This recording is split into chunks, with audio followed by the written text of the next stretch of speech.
তাহলে আমরা এখন আলোচনা করব বাইনারি নাম্বার সিস্টেম নিয়ে, খুব ছোট সংক্ষেপে আলোচনা করব। তো আমরা যখন অঙ্ক করি তখন আমরা কি ইউজ করি, কি ব্যবহার করি? আমরা ডেসিমাল নাম্বার সিস্টেম ব্যবহার করি। ডেসিমাল নাম্বার সিস্টেম কি? আমরা যে কোনো অঙ্ক, যে কোনো সংখ্যা যখন লিখি, সেখানে সংখ্যাগুলো 0 থেকে 9-এর মধ্যে থাকে, 0 to 9, তাই না? আমরা তার বাইরে কোনো সংখ্যা ব্যবহার করে কোনো অঙ্কও কিছু করি না। কম্পিউটারের ক্ষেত্রে আমরা যখনই আলোচনা করতে যাই তখন আমরা দেখি যে সেখানে কম্পিউটার ডেসিমাল নাম্বার সিস্টেমটাকে ইউজ করতে পারছে না, ডেসিমাল নাম্বার সিস্টেম ব্যবহার করছে না। কেন ব্যবহার করছে না?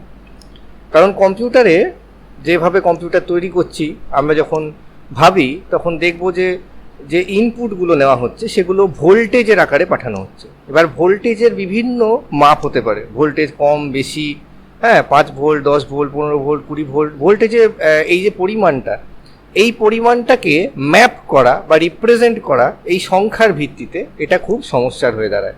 যে কত ভোল্টেজ থেকে কত ভোল্টেজের ইনপুট থাকলে আমি সেটাকে ডিজিট 0 বলবো বা 0 বলবো, কত ভোল্টেজ থেকে কত ভোল্টেজ থাকলে আমি সেটাকে ডিজিট 1 বলবো, এই ধরনের একটা বৃহত্তর কমপ্লিকেশন চলে আসে। সেই কারণে কম্পিউটারের ক্ষেত্রে কি করা হয়, যে মিনিমাম যে বেসটা যে নাম্বার সিস্টেমের, সেটাকে আমরা ব্যবহার করি এবং সেটা আমাদেরকে দেয় হচ্ছে বাইনারি লজিক, হাই বা লো, প্রেজেন্ট বা অ্যাবসেন্ট, বেশি না কম, ঠিক আছে? সেটাকেই আমরা রিপ্রেজেন্ট করি 0-তে এবং 1-এ। এই দুটো ভ্যালু হতে পারে, এক ভ্যালু হতে পারে 0 বা ভ্যালু হতে পারে 1। এটাকেই বলা হয় বাইনারি লজিক। বাইনারি মানে হচ্ছে দুটো ভ্যালু থাকতে পারে, দু ধরনের ভ্যালু থাকবে, তাকে বলা হয় বাইনারি। এক ধরনের ভ্যালু থাকবে, সেটাকে বলা হয় ইউনারি। সেরকম দু ধরনের ভ্যালু থাকবে, এটাকে বলা হয় বাইনারি। বাইনারি লজিকে বলে 0 বা 1, এই দুটোর বাইরে কোনো ভ্যালু হবে না।